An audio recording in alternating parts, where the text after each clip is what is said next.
You're right, the core idea is strong, but the script needs scale, atmosphere, psychological depth, and cinematic expansion. Here's a much larger, more immersive version, roughly 1,900 to 2,200 words, with darker imagery, more thought experiments, and a bigger emotional arc. No timestamps. Sark, you are not broken, you're just over-identified. What if the most dangerous lie you ever believed wasn't that the world is cruel, but that you are damaged? Not imperfect, not unfinished, damaged. A person with a wound so deep it became your personality. A story so heavy you started calling it your identity.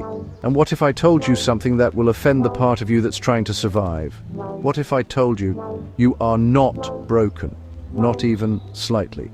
And the proof is this: if you were truly broken, you wouldn't know you were broken. The very awareness that notices suffering is not suffering. The seeing is not the scar. So why does it feel like you're carrying something ruined inside you? Because you're not broken. You're just over-identified. And once you see what that means, a certain kind of suffering can't continue. Look around you. We live in the age of fixing. Everyone is working on themselves. Everyone is healing. Everyone is processing. Everyone has a diagnosis, a label, an origin story. I'm like this because of my childhood. I'm like this because of my ex. I'm like this because of my trauma. And to be clear, pain is real, memory is real, grief is real. The body remembers things the mind wants to forget, but something else is happening, something quieter, a subtle addiction, an addiction to explaining yourself, an addiction to becoming a project. Because when you become a project, you never have to face the terrifying simplicity of the present moment. You never have to stop running. You never have to meet your life without a narrative shield. So you keep searching. Another book, another therapist, another framework, another shadow to integrate, another wound to excavate, and it can feel noble, it can feel responsible, it can feel like growth. But notice the emotional tone underneath it all, a constant whisper. Something is wrong with me. And that whisper doesn't heal you, it manufactures a self that needs saving. Here is the mechanism. It begins innocently. Something happens to you, an event, a betrayal, a humiliation, a fear you couldn't metabolize. The body reacts, the mind forms a memory. So far, this is human.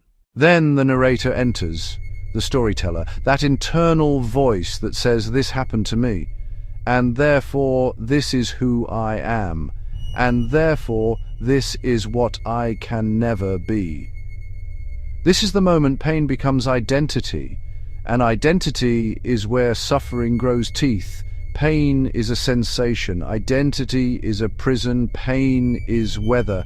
Identity is a locked room you built around the weather. And most people don't live inside reality. They live inside the narration of reality. Imagine this. Your mind is a cinema. Thoughts are the film. Images, memories, future fantasies, old arguments, imagined conversations. Endless scenes playing on a screen. Now here's the trick. Most people don't realize they're watching a film. They believe they're inside it. They confuse the screen with themselves. So when the movie turns dark, they panic. They try to rewrite the script. They try to edit the scenes. They try to erase the villains. But the screen itself was never harmed by the film. The screen doesn't bleed when the movie shows blood. The screen doesn't collapse when the movie shows collapse. It simply holds it all. That screen is awareness, and awareness is not broken. What's broken is the spell, the trance that says, this story is me. You see this most clearly in the modern obsession with healing, because healing often becomes a sophisticated form of identification. People don't just say, I'm sad. They say, I am wounded. They don't just say, I'm afraid. They say, I have trauma. And again, maybe they do, but notice what happens next. Healing becomes a new identity, a new costume, the wounded one, the survivor, the one who is still working on it. And the mind loves this because it keeps the story alive. It gives the narrator a job.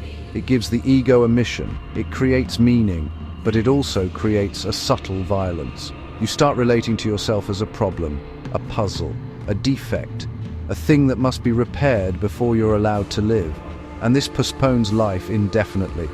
I'll be confident after I heal. I'll be loved after I heal. I'll be calm after I heal. I'll be free after I heal. So freedom becomes a future, a horizon you chase, and the chasing itself becomes your cage. Now let's go deeper, because if we're honest, the mind has a point. If you stop the self-improvement project, what happens? If you stop trying to fix yourself, do you become lazy? Do you become irresponsible? Do you become a mess? This is the fear. But that fear assumes the only thing keeping you decent is self-judgment. It assumes without the whip, you won't move. Without shame, you won't grow.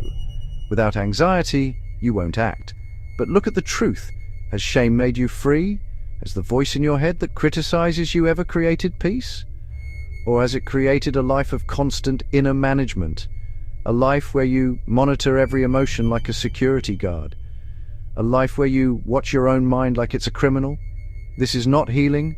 This is surveillance. And it's exhausting. Here's a thought experiment. Tonight, when you're alone, truly alone, imagine you're standing in a courtroom. The room is dark wood, the ceiling is high, the air is cold, and at the front sits a judge, not a person, a presence, and the prosecutor steps forward. Your mind, it begins presenting evidence.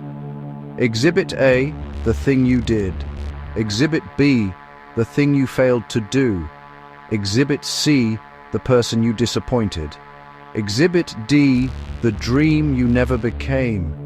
And the prosecutor's voice is so convincing, because it has years of practice. Now here's the question. Who is the one on trial? Where is this me that the mind is accusing? Look closely, not conceptually, directly. You'll find sensations. You'll find images. You'll find thoughts. But the me as a solid object, it's strangely absent. It's like trying to grab smoke. The mind is prosecuting a phantom, and you've spent your life defending one. This is why self-work can become endless, because the self is not a thing you can complete. It is a moving story, a mental collage, a shifting mask. So the moment you think, I must finish myself, you are chasing a mirage, and the mind will happily give you an infinite to-do list. Because a mind that is still searching never has to stop.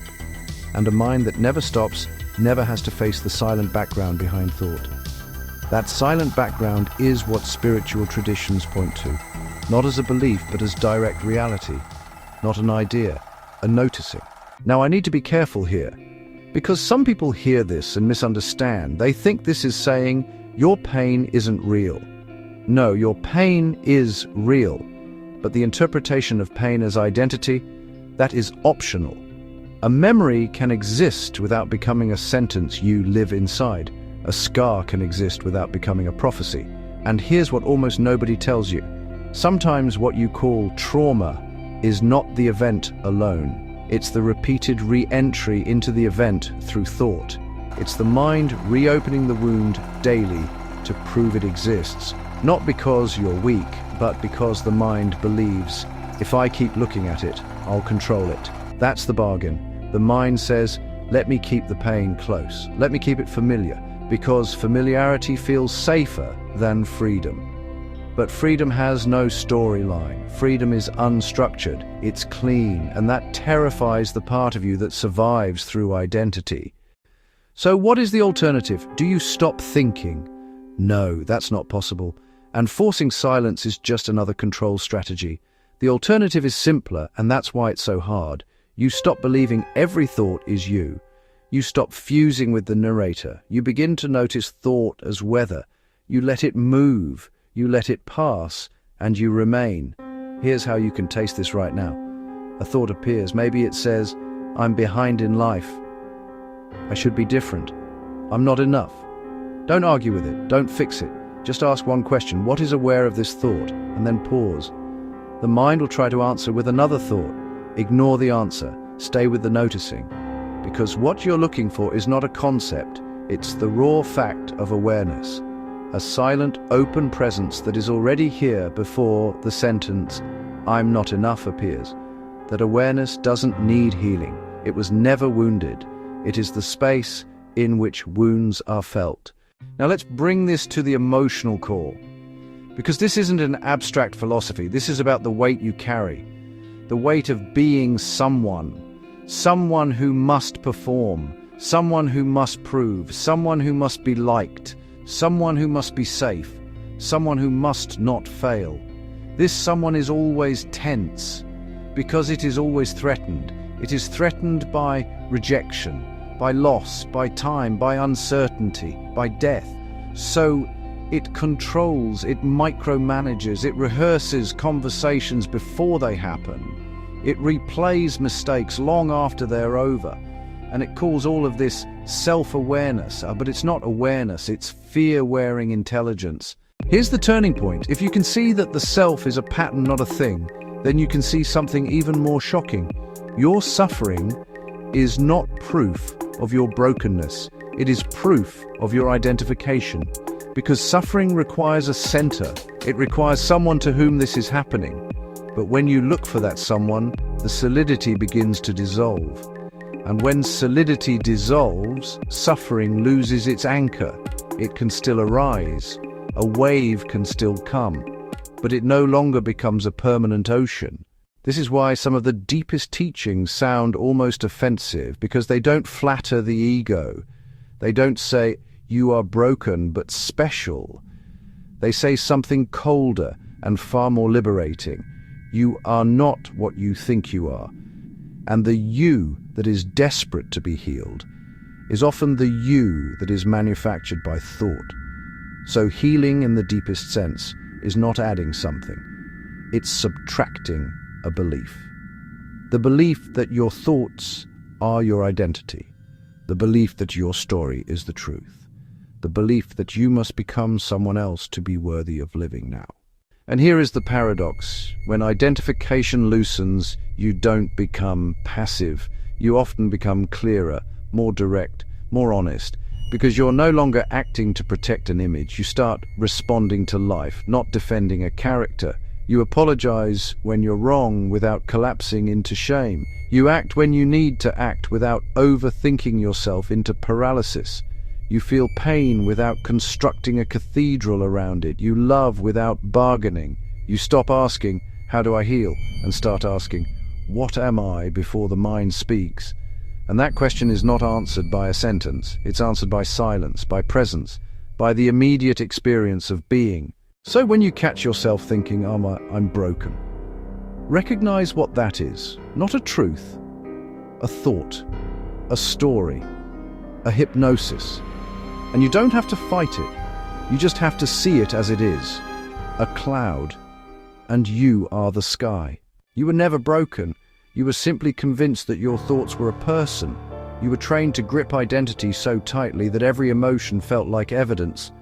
But the moment you loosen your grip, even slightly, you feel it. That quiet relief. Not a fireworks relief. Not a motivational speech. A relief like finally unclenching a fist you didn't know was clenched. A relief like setting down a weight you forgot you were carrying.